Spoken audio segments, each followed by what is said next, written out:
अहिले म सिन्धुपाल्चोक जिल्लाको साँगाचोकमा छु र साँगाचोकबाट साँगाचोक गढी जाने क्रममा छु र आजको भिडियो साँगाचोक गढीसँग सम्बन्धित हुनेछ र साँगाचोकबाट साँगाचोक गढीसम्म जाने बाटोको दृश्यहरू र साँगाचोक गढीमा गइसकेपछि त्यहाँबाट देखिने दृश्यहरू र त्यहाँका सम्पूर्ण जानकारीहरू यस भिडियोमा समेटिनेछ। भिडियोलाई अन्तिमसम्म हेर्नुहोला।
यो भिडियोमा देखिएको गेट चाहिँ साँगाचोक गढी प्रवेशद्वार हो।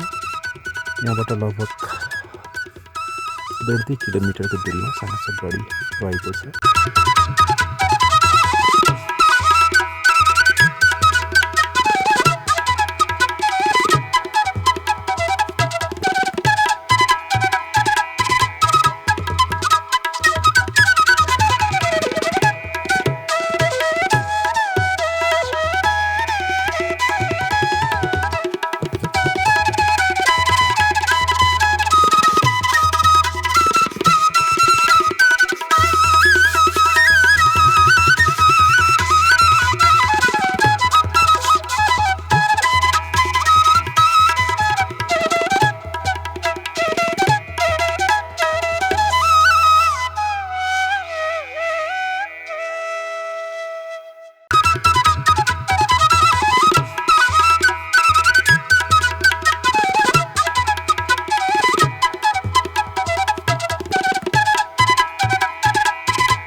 साँगाचोक बजार हो। साँगाचोक गढी जाने क्रममा गढी नजिकको ठाउँबाट देखिने साँगाचोक बजारको दृश्य हो। परिचय दिनु त, नाम भन्नु न। मेरो नाम साँगाचोक, वडा नम्बर 12, चौतारा साँगाचोक, गढी, जिल्ला साँगाचोक, वडा नम्बर 12। आफ्नो नाम पनि भन्नुहोस् त। मेरो नाम राघव गिरी। ए, तपाईँ यहाँको स्थानीय बासिन्दा? हजुर, स्थानीय बासिन्दा। अनि यो गढीको बारेमा अलिकति बताइदिनु न, थोरै। अब थोरै के आउँछ होइन, तपाईँले के जान्नु भएको छ, सुन्नु भएको छ होइन? अब पहिलाको नक्सा मैले भनिहालेँ। यसरी चाहिँ नि लडाइँ गरेर चाहिँ नि प्रचार गरेको ठाउँ हुनाले र यसमा चाहिँ नि अब गढी बनाउने भन्ने सबै नेताहरूको सम्बन्ध भएर सुरु गरेका छन्। हेर्नुहोस्, तपाईँलाई कस्तो खुसी लागेको छ? खुसी लागेको छ हजुर। अनि पहिला तपाईँ सानो हुँदाखेरि यो गढी कस्तो थियो त्यो बेलामा चाहिँ कस्तो थियो, अलि के थियो? त्यो बेलामा त तपाईँको गुराँस घारी, केही पनि डाँडो मात्र थियो? डाँडो मात्र थियो। त्यस्तो केही पनि त्यहाँ केही पनि बनाएको थिएन? केही बनाएको थिएन।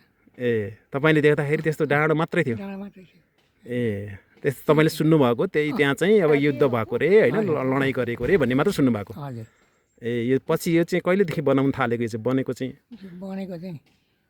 भयो 10 वर्ष बितिसक्यो होला। ए, 10-11 वर्ष भइसक्यो। ए, तपाईँ जन्मेदेखि नै यतै हुनुहुन्छ कि कतै? म कहीँ छाडा छैन। हेर्नुहोस्, यहीँ बस्नुभयो? जीवनै यहीँ बित्यो? हजुर, जीवन बित्यो। अब यहीँ बित्यो भनौँ न, बित्दैछ? बित्दैछ। कतै बाहिर गएर बस्नु भएन? छैन। उता बारी छ उतापट्टि, उतै गढीबाट चाहिँ हेर्दाखेरिमा सम्म तल पुछारमा ठुल्ठुला पाटा छन्। त्यो लोभले गर्दाखेरि कोदो मकै लगानी गर्ने खाने स्थानीय बासिन्दा भएर म कहीँ छाडा होइन। हेर्नुहोस्, तपाईँ जे भयो नि, तपाईँ खुसी नै हुनुहुन्छ, सन्तुष्टै हुनुहुन्छ? यति रमाइलो देख्न पाइयो। पहिलाको भन्दा त धेरै विकास भयो नि होइन? हजुर। अनि दाजुभाइको अब जन्म कहाँ हो देख्न पाइयो, भेट गर्न पाइयो, हेर्नु डोको बोल्न बातचित गर्न पाइयो। ल, हस् बा, धन्यवाद। हस्, धन्यवाद तपाईँ। साँगाचोक गढी जाने क्रममा बाटैमा यो बछला देवी माईको मन्दिर पनि रहेछ।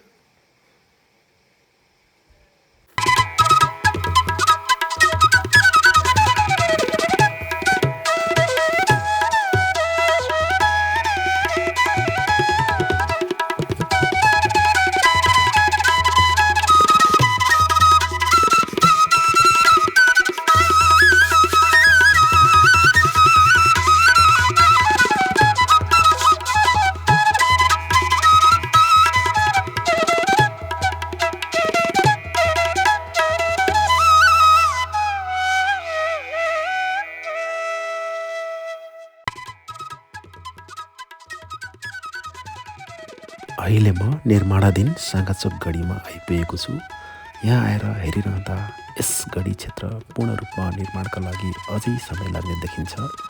समुद्री सतहबाट लगभग 1300 मिटरमा अवस्थित यस क्षेत्रबाट मनोरम दृश्यहरू देख्न सकिने रहेछ। इन्द्रावती नदी निर्मित सुन्दर फाँट, उत्तर दिशातर्फ अग्ला हिम श्रृङ्खलाहरूको दृश्यावलोकन गर्न सकिने रहेछ। यस क्षेत्र ऐतिहासिक रूपले पनि त्यत्तिकै महत्त्वपूर्ण क्षेत्र हो। लिच्छवी र मल्लकालमा नेपाल तिब्बत युद्ध हुँदा यस क्षेत्र युद्ध सामग्री लगायत खाद्यान्न ढुवानीको महत्त्वपूर्ण क्षेत्र रहेछ। नेपाल एकीकरण ताका पनि नेपाल उपत्यका र आसपासका क्षेत्र कब्जा गर्ने क्रममा पृथ्वीनारायण शाहको सेनाको तर्फबाट यस क्षेत्रका कमान्डर शिवराम सिंह बस्नेतले सम्हालेका थिए। पछि कान्तिपुरे सेनाका आक्रमणपछि गोर्खा सेनाका कमान्डरको यहाँ मृत्यु भएको तथ्य पाइन्छ। यसरी नेपाल एकीकरण ताका यस क्षेत्र एउटा महत्त्वपूर्ण स्थल गढीको रूपमा रहेको तथ्य हाम्रो सामु छ।